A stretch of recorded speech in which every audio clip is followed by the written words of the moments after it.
Welcome to healthy food kitchen. நம்ம இன்னைக்கு vangibath powder செய்ய போகிறோம். அதாவது கத்திரிக்காய் சாதத்துக்கு போடக்கூடிய இந்த பவுடர். ஒரு கப் உளுந்து எடுத்திருக்கேன். நீங்கள் எந்த கப்பில் மெஷர்மெண்ட் எடுக்கிறீங்களோ அதே கப்பை எல்லாத்துக்கும் வச்சுக்கோங்க. ஒரு கப் உளுந்து, ஒரு கப் கடலைப்பருப்பு, 1/4 கப் மல்லி, 1/4 கப்பு ட்ரை கோகோனட் பவுடர்.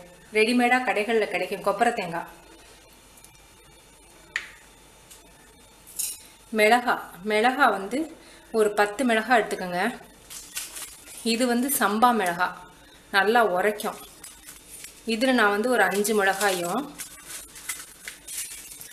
இது வந்து கலருக்காக, இது எல்லா கடைகள்லையும் கிடைக்குது.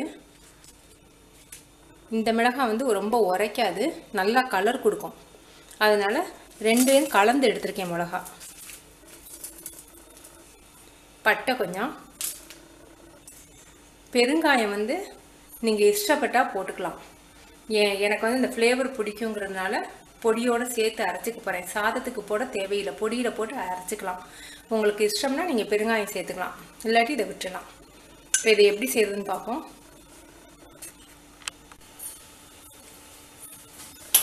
இந்த பவுடர் வந்து 1 மாதம் வரைக்கும் நீங்கள் வெளியில் வச்சுருக்கலாம், கெட்டு போகாது.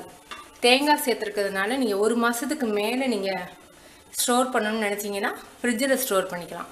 எத்தனை நாள் ஆனாலும் கெட்டு போகாது. ஸ்டோர் ஃப்ரிட்ஜில் ஸ்டோர் பண்ணிங்கன்னா கெட்டு போகாது. ஒரு 1/4 டீஸ்பூன் ஆயில் ஊற்றிருக்கேன். மிளகாயை போட்டுக்குவோம். மிளகாயை எண்ணெயில் வறுத்துக்கினா தான் அந்த கலர் நல்லாயிருக்கும்.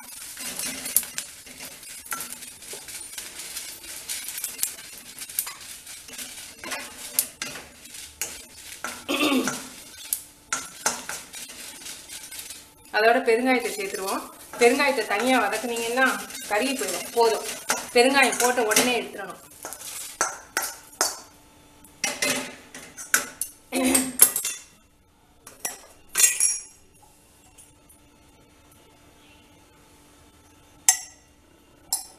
திரும்ப ஒரு 1/4 டீஸ்பூன் கடலைப்பருப்பு,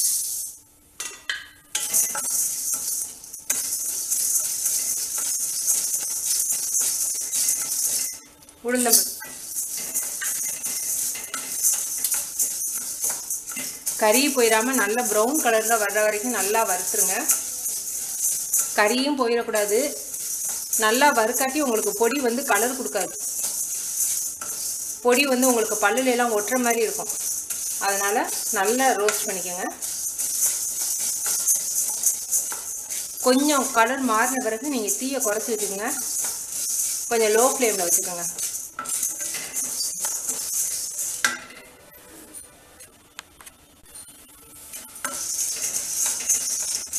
இப்போ பட்டையும் சேர்த்துருவோம்.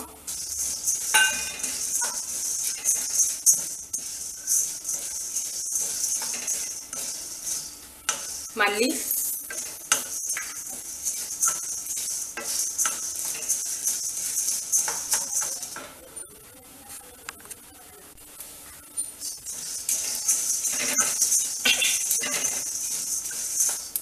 தேங்காய் பவுடர்,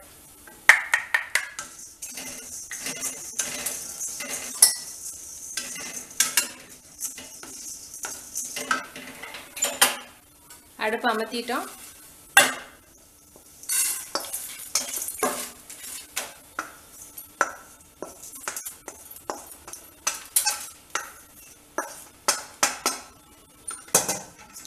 கொஞ்சம் ஆறின பிறகு நம்ம இதை வந்து அரைச்சிடலாம்.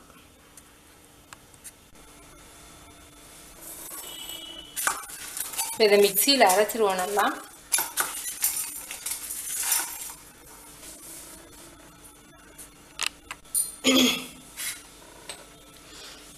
பொடி ரெடி ஆயிடுச்சு. நல்ல வாசமாக இருக்கு.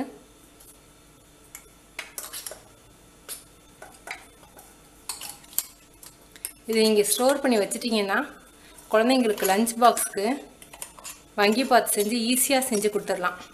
கத்திரிக்காய் பிடிக்காதுன்னு நினச்சிங்கன்னா கத்திரிக்காய்க்கு பதிலாக உங்களுக்கு குழந்தைங்களுக்கு என்ன பிடிக்குமோ அந்த காய்கறியை போட்டு நீங்கள் வச்சு கொடுத்துடலாம்.